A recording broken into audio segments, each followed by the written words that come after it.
Good morning, good morning, good morning. It is morning where I am. I know by the time you're watching this, it might be afternoon, it might be evening, night, whatever, but just greetings. It's early morning. I'm on the beach, just relaxing a little bit after, dropping Ruth off to school, which of course school just reopened yesterday.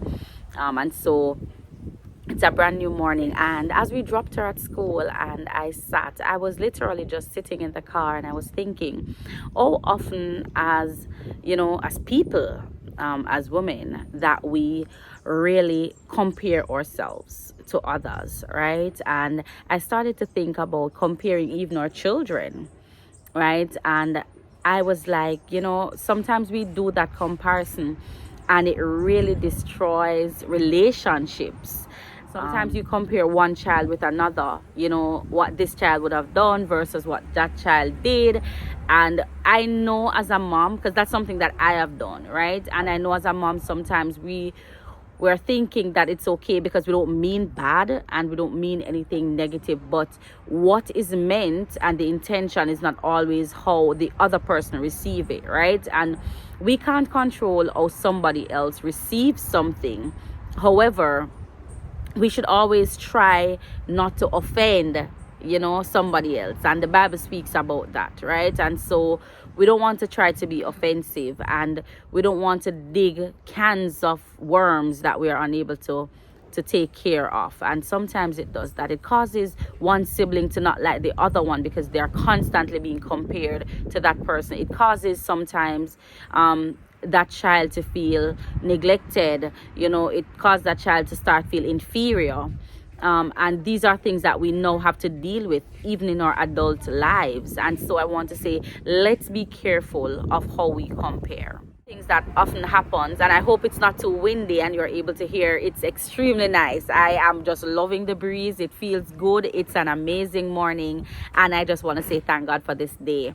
And back to the conversation. So pretty much, with the children, one of the things that we find so common now is persons who have self-confidence issues, and a lot of this come from the fact that they had people that they were compared to and they were expected to live up to a certain standard based on somebody else.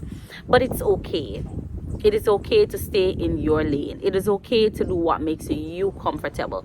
The only person you need to compete with is you, right? So what is it that I want to achieve? How is it that I am going to achieve this? And work on you, not on the other person, because you can't. So it has to be on you.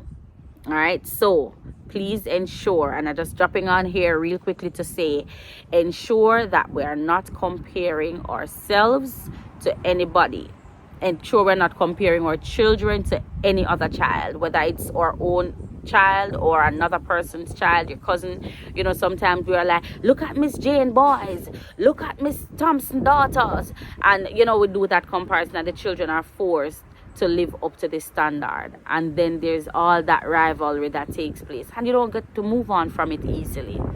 So let's create not monsters, but decent men and women, right, who can be confident in himself, in herself, in themselves as they become older, and so on. And I know that some of us, we have already been compared, we've already been bruised, but I have good news, and that is we don't have to stay in that state. So whatever comparison may have done to negatively affect us, we are able to rise above that. We are able to go above that, right? And we are never stuck where we are. We are always able to move from this point to the next point. So some things may have happened, and there are bad things in our lives, right? And it affected us. But we don't need to stay there. We can make a decision that I am moving on.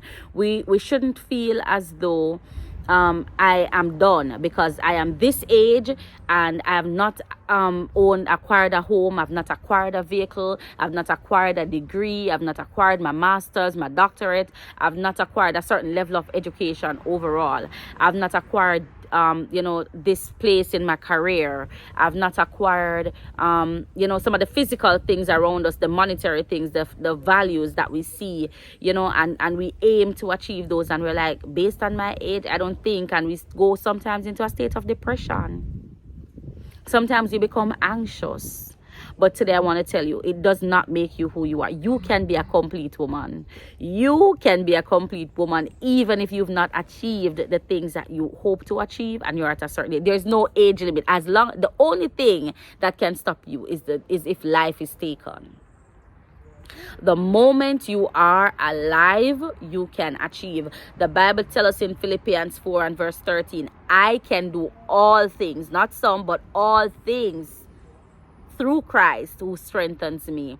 And I want us to believe that scripture today. I want us to believe that we truly can do all things through Christ who strengthens us. So forget about the comparisons, right? Forget about the things that we've been through. Forget about who thought that we weren't good enough.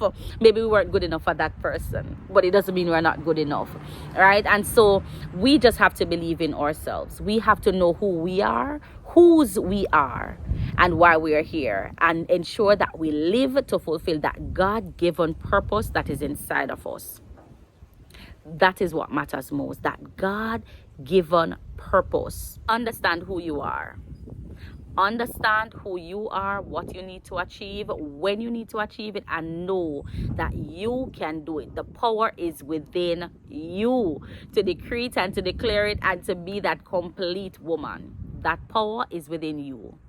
And I just want to tell somebody today, if you're feeling like you're undone, you're feeling like, I'm not worthy, you're feeling like this is it, I am giving up, I want to say to you, you are a complete woman. You are complete. You are complete. There are some things that you may need to fix on, and it will help with your completeness, but it doesn't mean you're incomplete. So get to the level of understanding that you may have wanted to do it from you were a little girl, and maybe it took you 53 years, but celebrate the chance when you have to do it. What you hope to achieve, it might not be what Kim wants to achieve, right? But where you are, you know who you are. You know what you've been through. You know the comparisons that have been made. And you, more than anybody else, know where you need to be. And so I encourage you today, as a complete woman, that you are complete and you can get whatever you desire. If you so seek after that, you can get it. It doesn't matter your age. You can be that complete woman. God bless you. Have an amazing rest of the day. It has been a pleasure. I'm going to enjoy a little bit more of the sea breeze before I go back to regular routine at home. So see you some other time. Blessings, blessings, blessings. And remember, again, you are the complete woman.